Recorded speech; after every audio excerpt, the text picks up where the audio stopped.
پیسوں کے معاملے میں انسان کا پتہ چلتا ہے کہ یہ دل سے دنیا کی محبت اس کے دل میں ہے یا نہیں. پیسوں پہ دل بڑا کرو, دینا سیکھو, لے لو یار, لے لو, مسافر خانہ ہے, مریں گے. اور اللہ کا نظام ایسا ہے جو دنیا کو مسافر خانہ سمجھ کے پیسہ لٹاتا ہے, دولت آتی بھی اسی کے پاس ہے. مفتی طارق مسعود کے بیانات کے لیے طارق مسعود آفیشیل کو سبسکرائب کریں. طارق مسعود آفیشیل.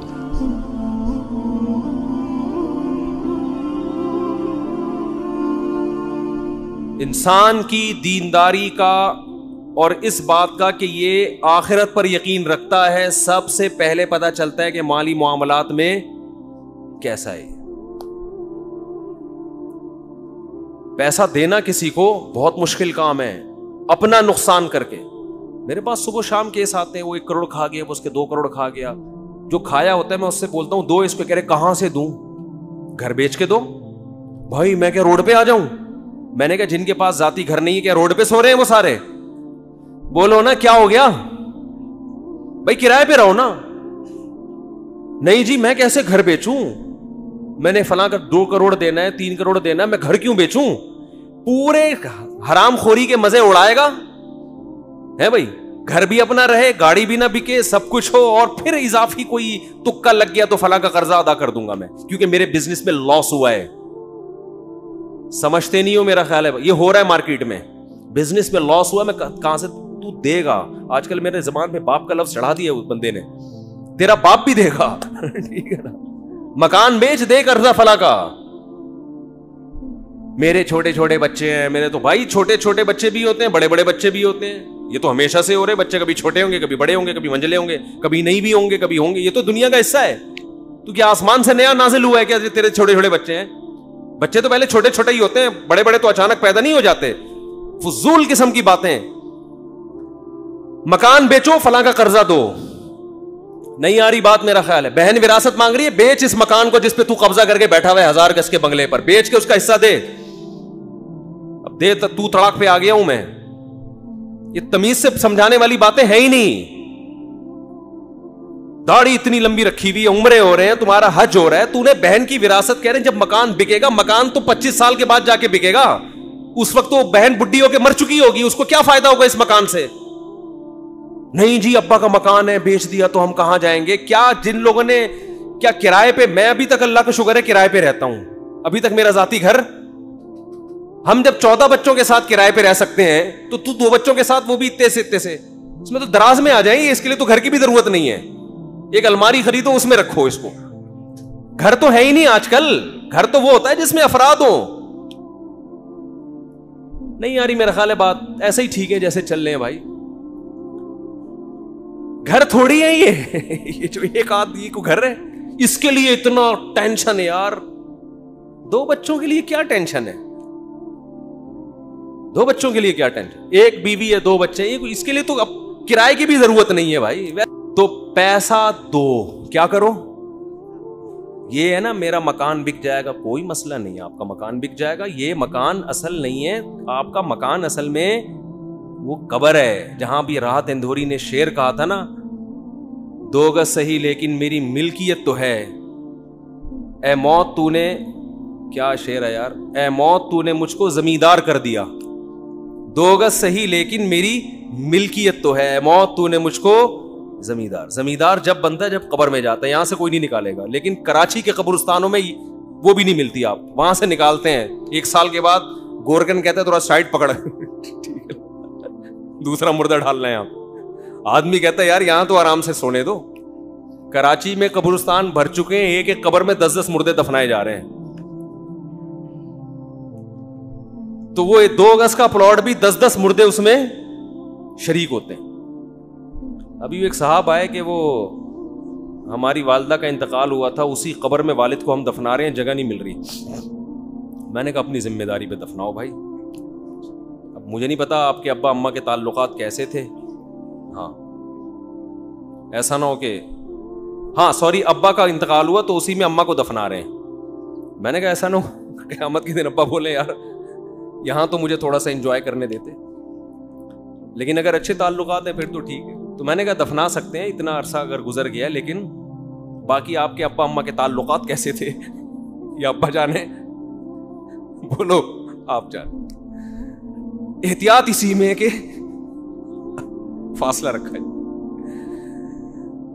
تو خیر, پیسوں کے معاملے میں انسان کا پتہ چلتا ہے کہ یہ دل سے دنیا کی محبت اس کے دل میں ہے یا نہیں. پیسوں پہ دل بڑا کرو, دینا سیکھو, لے لو یار, لے لو, مسافر خانہ ہے, مریں گے. اور اللہ کا نظام ایسا ہے جو دنیا کو مسافر خانہ سمجھ کے پیسہ لٹاتا ہے, دولت آتی بھی اسی کے پاس ہے.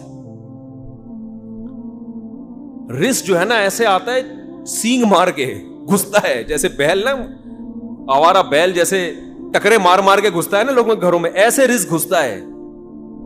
لیکن اللہ پہلے آزماتے ہیں کہ تو مجھ پہ اعتماد کرتا بھی ہے کہ نہیں کرتا. دینا سیکھو, کسی کا حق اپنی جیب میں مت رکھو. اور دیکھو مالی معاملات میں اللہ نے ایک اور حکم دیا ہے بہت اہم.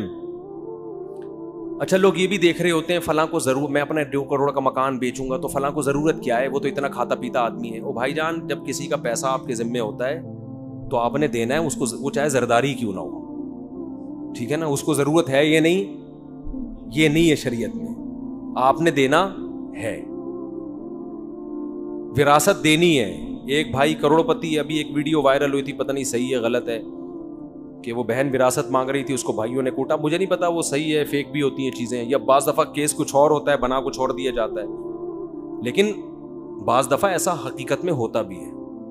بہت سے علاقوں میں بہن وراثت نہیں مانگ سکتی. اسے پتا ہے میرے نمازی پرہیزگار بھائیوں کو غصہ بولو آ جائے, دل بڑا رکھو, دو بغیر مانگے دو ہے. روڈ پہ آ جاؤ, خدا کی قسم کسی کو حق دے کے انسان غریب ہو جائے, اس میں سکون زیادہ ہے. آدمی کا یار ایک پیسہ کسی کا میرے ذمے نہیں, اللہ کھلائے گا, اس کا اپنا مزہ ہے. اور پھر اللہ ایسا کھلاتا ہے چھپڑ پھاڑ کے. میں اکثر ایک واقعہ سناتا ہوں نا, پہلے زمانے میں تو دینی مدارس کے پاس وسائل بہت کم ہوتے تھے, تو ہم کتابوں میں ایک واقعہ پڑھتے تھے. ایک بہت بڑے بزرگ, نام ذہن میں نہیں ہے ان کا, انہوں نے کیسے غربت میں پڑھا, طالب علم تھے, پڑھتے تھے, تو گھر میں جب کھانے کے لیے آتے تو ماں کہتی آج ہم اللہ کے مہمان ہیں, کھانا نہیں ہے. مطلب یہ اشارہ تھا کہ آج نہیں ہے. اللہ کے مہمان کا مطلب کچھ بھی نہیں ملے گا آج, اللہ ہی کھلائے گا, روحانی طور پر کھلائے گا. بچے بھی بڑے نیک ہوتے تھے, چلے جاتے. ایک دن اسی طرح گئے ہیں, اماں کچھ کھانے کو ہے, انہوں نے کہا ہاں ہے, رونے لگے. اس نے کہا اماں جب تو یہ کہتی تھی نا آج ہم اللہ کے مہمان ہیں, اس میں زیادہ مزہ تھا. اس بھوک کو کس کے لیے برداشت کیا جا رہا ہے, اللہ کے لیے, اس کا اپنا مزہ ہے. امام احمد ابن حنبل رحمہ اللہ تعالی, جو امام بخاری کے استاذ ہیں, وہ کہتے ہیں ایک آدمی شادی شدہ بچوں والا جب وہ غربت سے پریشان ہوتا ہے, اپنے بیوی بچوں کی طرف دیکھتا ہے اور اس کے پاس وسائل نہیں ہیں, اور اللہ کے سامنے گڑ گڑاتا ہے, اللہ کو اس شخص سے محبت اس عبادت گزار سے کئی گنا زیادہ ہوتی ہے جو ہر وقت مسجد میں بیٹھ کے اللہ اللہ کرتا ہے. سمجھتے نہیں ہو, ایک آدمی جو 24 گھنٹے اللہ کی عبادت کر رہا ہے, اور ایک وہ جو اللہ کی مخلوق میں لگا ہوا ہے, اور وسائل نہ ہونے کی وجہ سے اللہ سے دعائیں مانگتا ہے کہ اللہ ان کی خاطر مجھے روزی دے. جس کی آل اولاد ہو وہ تو پریشانی میں پھرتا ہے نا, کنواروں کو کیا ہے, ان کو تو گٹکے کے پیسے چاہیے بس. جو بال بچے والے لوگ ہیں ان کو ٹینشن ہوتی ہے نا, ان کو کھلانا ہے پلانا ہے. تو امام احمد کہتے ہیں شادی شدہ بال بچوں والے آدمی کو جو رزق کی ٹینشن اللہ کی طرف سے ملتی ہے, اس ٹینشن سے جو اس کے درجات بلند ہوتے ہیں, وہ عبادت گزار کے درجات عبادت سے ایسے بلند نہیں ہوتے. ایک تہجد گزار اور دن میں روزے رکھنے والے کو وہ مقام نہیں ملتا. تو اللہ پہ اعتماد, اللہ پہ توکل, اللہ کے لیے ٹینشن اٹھانا, یہ بہت بڑی عبادت ہے.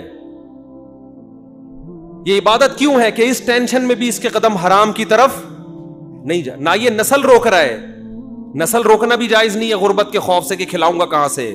اس میں اللہ پہ توکل واجب ہے کہ جس اللہ نے مجھے کھلایا ان کو بھی کھلائے گا. کسی کو کم دے گا, کسی کو زیادہ دے گا, کوئی بات نہیں, اللہ کا نظام ہے. یبسط الرزق لمن یشاء ویقدر, جس کے لیے چاہتا ہے رزق کشادہ, جس کو چاہتا ہے تنگ کر دیتا ہے. جس کے کشادہ کر دیا شکر ادا کرے, تنگ کر دیا صبر کرے. بھائی اللہ کے ہاتھ میں ہے. اس بیس پہ نسل روکنے کی اجازت نہیں ہے آپ کو کہ پیسے نہیں ہے تو بچے کیسے پالوں گا میں. لبرل لوگوں کے اصول کچھ اور ہیں زندگی گزارنے کے, اسلام کے اصول کچھ اور ہے. اور ایک دفعہ اسلام کے اصولوں پہ آ جاؤ, نقد فائدہ ملے گا, دل کا سکون, اطمینان, غربت میں بھی سکون, شکر کی توفیق ملے گی. ہم نے اپنے بزرگوں کو دیکھا ہے انتہائی غربت میں ان کے چہروں پہ ایسے خوشی جیسے ارب پتی ہوں. یہ کہتے ہیں اللہ نے تو ہمیں ہماری ضرورتوں سے کروڑا گنا زیادہ دے دیا. کہتے ہیں ہمیں تو ضرورت ہے 2 وقت کی روٹی کی, لیکن اللہ 3 ٹائم کھلاتا ہے.